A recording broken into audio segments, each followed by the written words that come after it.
అధ్యక్షతన మరి పెద్ద ఎత్తున సీనియర్ నాయకులు వచ్చి ఉన్నారు. మరి వారందరి సమక్షంలో ఈరోజు మన్ కీ బాత్ ప్రతి నెల ఆఖరి ఆదివారం జరిగేటువంటి మన్ కీ బాత్ ప్రోగ్రాం ఏదైతే ఉందో ఆ కార్యక్రమం ప్రతి గవర్నమెంట్ కాలేజెస్ స్కూల్స్లో మరి ఆ యొక్క ప్రిన్సిపల్స్తో మాట్లాడి ఆ యొక్క కార్యక్రమాన్ని స్టూడెంట్స్ అందరూ వీక్షించే విధంగా ప్రయత్నం చేయమని ఈ యొక్క కార్యక్రమం ఇక్కడ ఏర్పాటు చేయడం జరిగింది. అంతేకాకుండా ప్రతి జిల్లాలో రాష్ట్ర ఎస్సీ మోర్చా అధ్యక్షులు పంతాల సురేష్ బాబు గారి ఆదేశాలతో మరి జిల్లా కమిటీలు ఓపెన్ చేయడం, అదేవిధంగా ప్రతి జిల్లాలో ఎస్సీ మోర్చా కన్వీనర్గా కో కన్వీనర్గా అదేవిధంగా మన్ కీ బాత్ కన్వీనర్గా కో కన్వీనర్గా మరి నలుగురిని ఎంపిక చేయడం జరిగింది.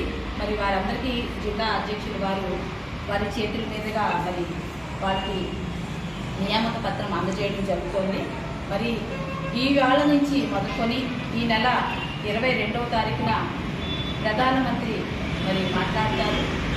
మరి ఆ ముఖ్యమైన అంశాలను మన్ కీ బాత్ ద్వారా ప్రతి ఒక్క కాలేజెస్లో స్కూల్స్లో అదేవిధంగా ప్రతి వార్డులో ప్రతి ఒక్కరు కూడా చూసే విధంగా ప్రయత్నం చేయాలనే ఆలోచనతో మరి మీడియా మిత్రులందరినీ ఇక్కడికి పిలవడం జరిగింది.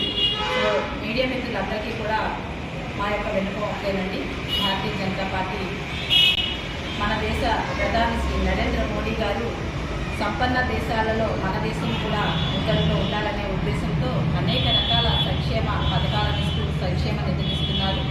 అవి వారందరికీ అందే విధంగా అందిపించుకునే విధంగా ప్రయత్నం చేయడమే ఈ యొక్క మన్ కీ బాత్ యొక్క ఉద్దేశం. కాబట్టి ఆ కార్యక్రమాన్ని ప్రతి ఒక్కరూ ప్రతి నెల ఆఖరి వారం వచ్చేటువంటి కార్యక్రమాన్ని వీక్షించి ప్రతి ఒక్కరూ తెలుసుకోవాలి.